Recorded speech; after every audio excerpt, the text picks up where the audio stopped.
Hello friends, तो welcome to Panacea of librarians classes. I hope you all are well. तो आज का जो हमारा टॉपिक है वो है लाइब्रेरी ऑटोमेशन। ये थोड़ा लॉन्ग टॉपिक है तो मैं शॉर्ट वीडियोस में बताऊंगी क्योंकि वीडियो काफ़ी लॉन्ग हो जाएगा फिर, इसीलिए आज हम लोग इसका हाफ पार्ट पढ़ रहे हैं। आगे इसी तरह मैं बताती रहूँगी। तो देखिए, लाइब्रेरी ऑटोमेशन का जो टर्म है ऑटोमेशन, वो सबसे पहले इंट्रोड्यूस किया था DS हार्डर ने 1936 में। ठीक है। ऑटोमेशन का मतलब क्या होता है? ऑटोमेशन एक is a process of using the machineries for easily working and saving the human power and time. Automation एक टाइप का क्या है, प्रोसेस है जो कि मशीन के द्वारा होता है, जिसमें कोई भी काम हो जाएगा, ईजी हो जाएगा, टाइम को सेव करेगा, ऊपर से ह्यूमन पावर को भी क्या करेगा, सेव करेगा।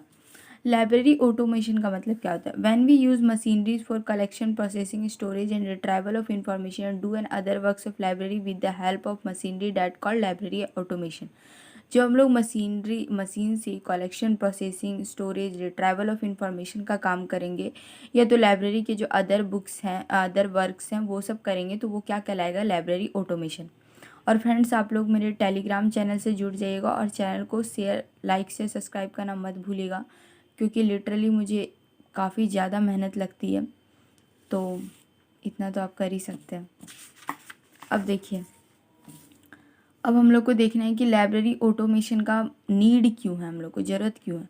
तो सबसे पहले तो इंफॉर्मेशन एक्सप्लोजन के लिए, मतलब हमको इंफॉर्मेशन को फैलाना है।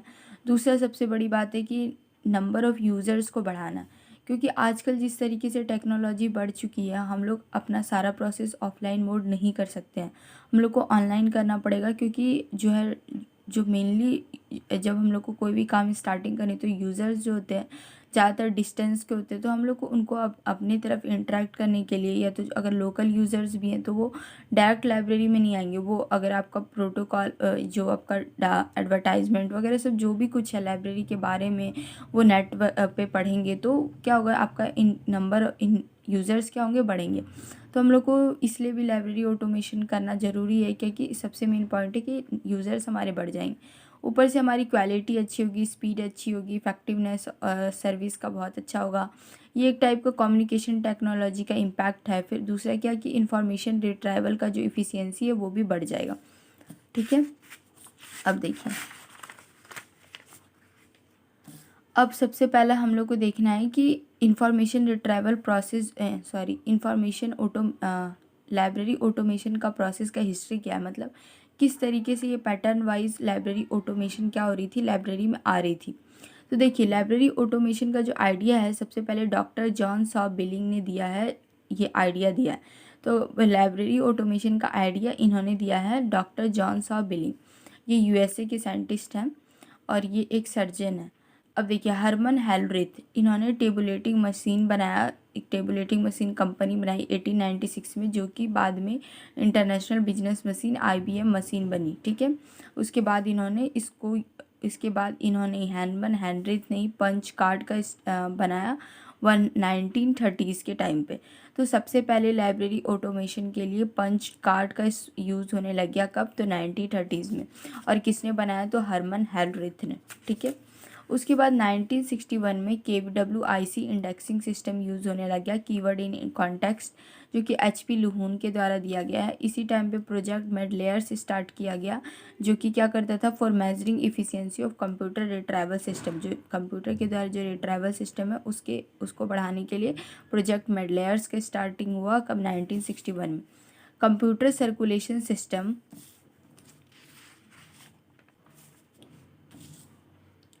कंप्यूटर सर्कुलेशन सिस्टम सबसे पहली बार लाइब्रेरी में 1962 में आया। इसी टाइम पे प्रोजेक्ट इंटरेक्ट से स्टार्ट हुआ 1962 में। ये किस लिए? For evolution of A library into a new information transfer system. Library का जो है उसको न्यू इंफॉर्मेशन ट्रांसफ़र सिस्टम के लिए प्रोजेक्ट इंटरेक्ट का स्टार्ट हुआ। कंप्यूटर सर्कुलेशन सिस्टम जो है सबसे पहले 1962 में आया। प्रोजेक्ट मार्क तब तक स्टार्ट हो गया था 1961 में। ISBD स्टार्ट हो गया 1971 में। फिर उसके बाद OCLC के आ गया 1971 में। ये क्या करने लग गया? लाइब्रेरी, पूरे वर्ल्ड लाइब्रेरी कोऑपरेशन के लिए OCLC स्टार्ट हुआ। फिर ISO 270 क्या है? एक स्टैंडर्ड डाटा एक्सचेंज फॉर्मेट का, जो कि डेवलप हुआ 1973 में। अगर आप लोग को ISBD का फुल फॉर्म नहीं पता है तो इंटरनेशनल स्टैंडर्ड बिब्लियोग्राफिक डिस्क्रिप्शन ये होता है। अब देखिए OCLC स्टार्ट हुआ तो OCLC ने जो वर्ल्ड का कैटलॉग है वो स्टार्ट किया कब, 1975 में। अब 1980 से 89 के दौर में सबसे पहले तो shared copy cataloguing system start हुआ कब, 1980 में।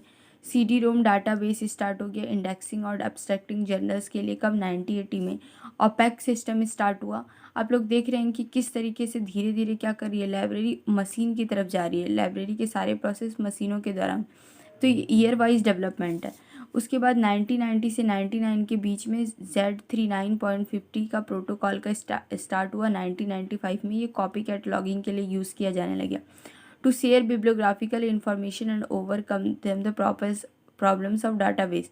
इस तरीके से जो ये जो प्रोटोकॉल्स बनाए जाने लगे, ये क्या करता था, बिब्लियोग्राफिकल इंफॉर्मेशन को एक्सचेंज करता था। इससे क्या होने लग गया, लाइब्रेरी का वर्क काफ़ी ज़्यादा ईजी हो गया। अब देखिए 2000 से 14 के बीच में वेब बेस्ड सर्विस स्टार्ट हो गया, जो हम लोगों ने वेब 1.0 2.0 ये पढ़ा था ना। तो वेब 2.0 2000 से 14 में स्टार्ट हो गया वेब 2.0। फिर release of Dublin core Meta data standard, ये एक टाइप का स्टैंडर्ड है, ये भी स्टार्ट हो गया 1995 में। फिर इसके बाद अभी तक OPAC चल रहा था, वेब OPAC स्टार्ट हो गया। इफ्ला ने स्टार्ट किया FRBR मॉडल स्टार्ट किया, किस लिए, for conceptual data model for bibliographical database. कब स्टार्ट हुआ ये, तो 1998 में मार्क 21 रिलीज़ हो गया, RFID मेथड स्टार्ट हो गया। ठीक है, तो यहाँ तक हम लोगों ने देखा कि किस तरीके से जो हमारी लाइब्रेरी ऑटोमेशन का प्रोसेस धीरे धीरे इंक्रीज़ हो रहा है। अब देखिए कुछ नीशो जो 2000 से 14 तक में NCIP मेथड स्टार्ट हुआ, जिसका फुल फॉर्म है नीशो सर्कुलेशन इंटरचेंज प्रोटोकॉल। कुछ प्रोटोकॉल यूज़ किए गए सर्कुलेशन मेथड के लिए। तो नीशो के जो कुछ स्टैंडर्ड्स हैं वो आपको याद होने चाहिए, ये UGC में आ रखा है। तो देखिए Z39.2 का यूज़ किस लिए हुआ है, तो information for interchange format. Z39.4 का guidelines for indexes and related information retrieval devices. Z39.9 का ISSN नंबर के लिए। Z39.14 का गाइडलाइंस फॉर एब्स्ट्रैक्ट। Z39.41 का printed information on spines. Z39.63 inter library loan data elements. Z39.84 का syntax for digital object identifier DOI। Z39.85 का Dublin core Meta data element set.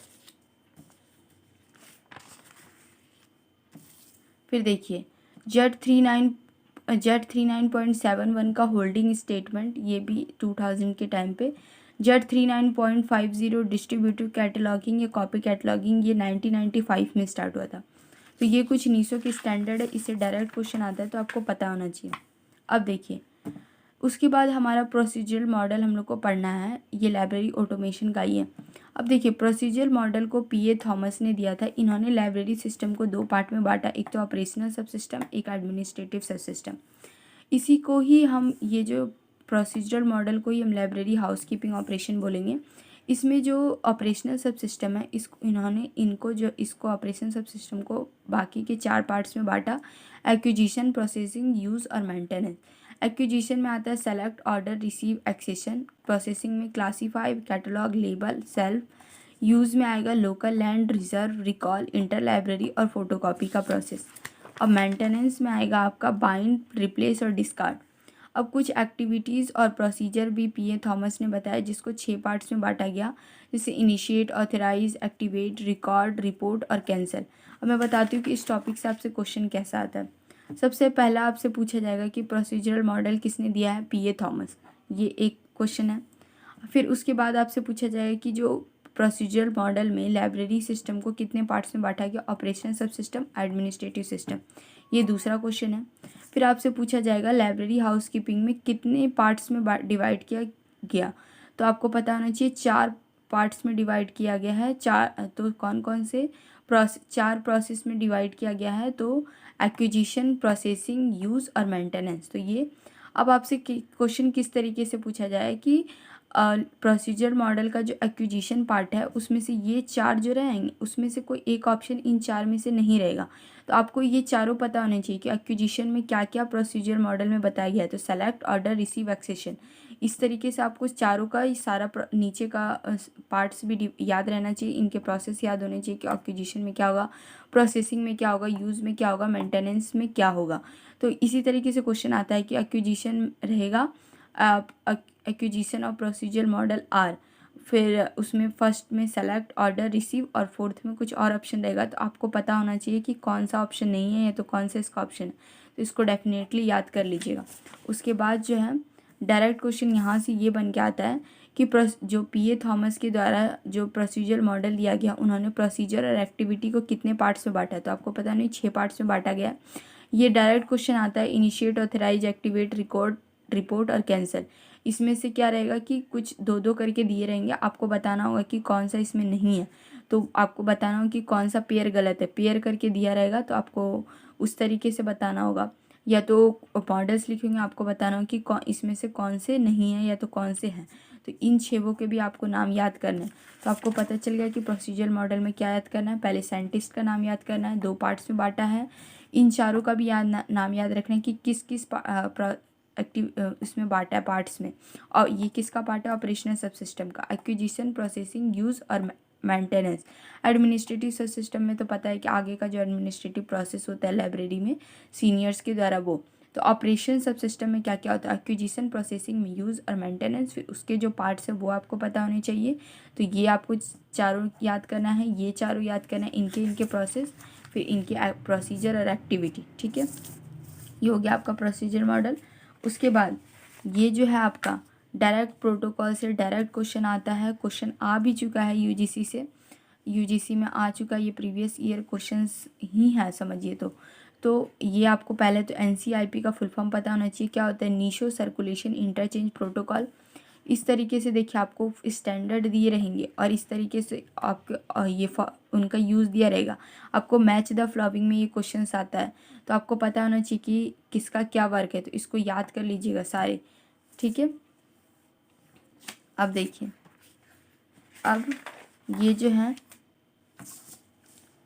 ये सब तो OCLC भी मैंने सिंगल सिंगल टॉपिक करके बता दिया है, ओपेक, वेब ओपेक भी बता दिया है, तो इसमें तो कोई भी दिक्कत नहीं होगी। तो ये सारे हैं आपके। देखिए जो हमने देखा कि सबसे पहले डॉक्टर जॉस बिलिंग ने लाइब्रेरी ऑटोमेशन का आइडिया दिया है, हरमन हेलरिथ ने पंच कार्ड बताया है 1930 में, KWIC इंडेक्सिंग 1961 में, HP लुहून ने प्रोजेक्ट मिड लेयर से स्टार्ट हुआ, किस लिए, इंफॉर्मेशन रिट्रैवल के एफिशिएंसी बढ़ाने के लिए। कंप्यूटर सर्कुलेशन सिस्टम सबसे पहले कब आया, तो 1962 में। प्रोजेक्ट इंट्रैक्स 1962 में स्टार्ट हुआ, किस लिए स्टार्ट हुआ प्रोजेक्ट। मार्क कब स्टार्ट हुआ, ISBD कब स्टार्ट हुआ, OCLC कब हुआ, किस लिए। ISO 270 ने क्या है, तो एक स्टैंडर्ड है डाटा एक्सचेंज फॉर्मेट के लिए, 1973 में आया। और हमने फिर ये सारे तो देखे ही। फिर हमने नीड ऑफ लाइब्रेरी ऑटोमेशन देखा कि लाइब्रेरी ऑटोमेशन की ज़रूरत क्यों है। फिर हमने देखा कि ऑटोमेशन टर्म को सबसे पहले किसने दिया है, ऑटोमेशन का मीनिंग क्या है, लाइब्रेरी ऑटोमेशन का क्या मीनिंग है। तो थैंक यू फ्रेंड्स, मिलते हैं नेक्स्ट वीडियो में, तब तक हंसते रहिएगा, पढ़ते रहिएगा और मेरे टेलीग्राम चैनल से जुड़ जाइएगा, उसका लिंक मैं शेयर कर दूँगी। और चैनल को लाइक शेयर सब्सक्राइब करना बिल्कुल मत भूलिएगा। तो थैंक यू फ्रेंड्स।